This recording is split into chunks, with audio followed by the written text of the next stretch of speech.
کچھ دیر وہ اس کے لمس کی حدت کو اپنے شانے پر جذب ہوتے محسوس کرتی رہی اور پھر ٹھوس لہجے میں بولی، ہاں میں کسی بھی حد سے گزرنے کے لیے تیار ہوں۔ اونیل کے اپارٹمنٹ کے دروازے پر دستک دے کر وہ انتظار کرنے لگی۔ آج وہ 10 روز بعد اوکاڑا سے واپس آیا تھا۔ اس دن اور ان 10 روز میں اسے بخوبی اندازہ ہو گیا تھا کہ اونیل کے بغیر رہنا اب اس کے لیے ممکن نہیں تھا۔ کل رات کو اس نے فون کر کے اونیل سے بات کی تھی اور یہ جان کر کے وہ اگلے روز واپس آ رہا ہے ایک پل گننے لگی تھی۔ اونیل نے کالج سے چھٹی کے وقت ملنے کے لیے کہا تھا، لیکن وہ اس وقت تک انتظار کرنے کی تحمل نہیں کر سکتی تھی۔ خود کو بہت سمجھانے بجانے کے باوجود وہ اونیل کے اپارٹمنٹ میں آنے سے باز نہیں رہ سکتی تھی۔ وہ آج سے پہلے کبھی اس کے ساتھ اس کے اپارٹمنٹ میں نہیں آئی تھی اور دروازے کے سامنے پہنچ کر کسی قدر تذبذب کا شکار ہو گئی تھی، لیکن اب وہ آ چکی تھی، دستک بھی دے چکی تھی۔ دروازے کی دوسری جانب قدموں کی چاپ لمحہ و لمحہ نزدیک آ رہی تھی۔ اس کے دل کی دھڑکن تیز ہو گئی۔ دروازہ کھلا اور اونیل نے بے تکلفی سے اسے ہاتھ سے تھام کر اندر کھینچ لیا۔ وہ اس اچانک حملے پر خود کو بر وقت سنبھال نہ سکی اور لڑکھڑا کر اس کے کشادہ سینے سے جا ٹکرائی۔ اونیل اور اس کی گرفت میں کسمسائی۔ مجھے یقین نہیں آتا، وہ خمار آلود لہجے میں بولتا اس پر جھکا۔ اس کی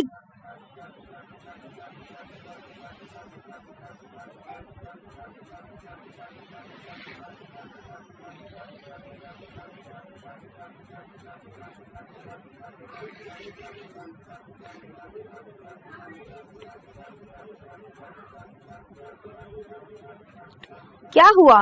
وہ اس کی گھبرائی ہوئی صورت پر نظریں گاڑ کر ہولے سے مسکرایا اور دروازے کو لاک کر دیا۔ اونیل کے چہرے کی غیر معمولی سرخی، چڑی آنکھیں اور قدموں کی لڑکھڑاہٹ اسے بہت کچھ سمجھا رہی تھی۔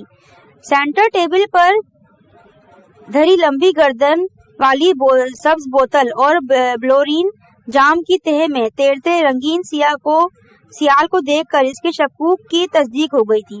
اونیل شراب پیتا ہے؟ اسے دکھ ہوا۔ ہونٹ کچلتے ہوئے وہ صوفے پر بیٹھ گئی تھی۔ تم پریشان ہو گئی ہو جاسیہ؟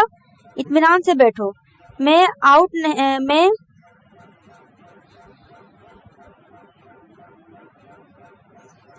نہیں ہوں، مجھے یہاں نہیں آنا چاہیے تھا۔ وہ خود کو سرزنش کر رہی تھی۔ کچھ بولو نا۔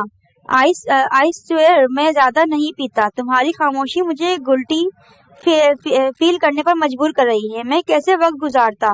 دوپہر کا انتظار کرتے کرتے میں تو صرف ایک اذیت ناک انتظار کی کوفت دور کرنے کے لیے۔ کم آن یار، گھبرانے کی کیا بات ہے؟ اس کی آواز میں لہک تھی اور جملے بے ربط۔ تم پریشان نہیں ہو، وہ فقط ایسی قدر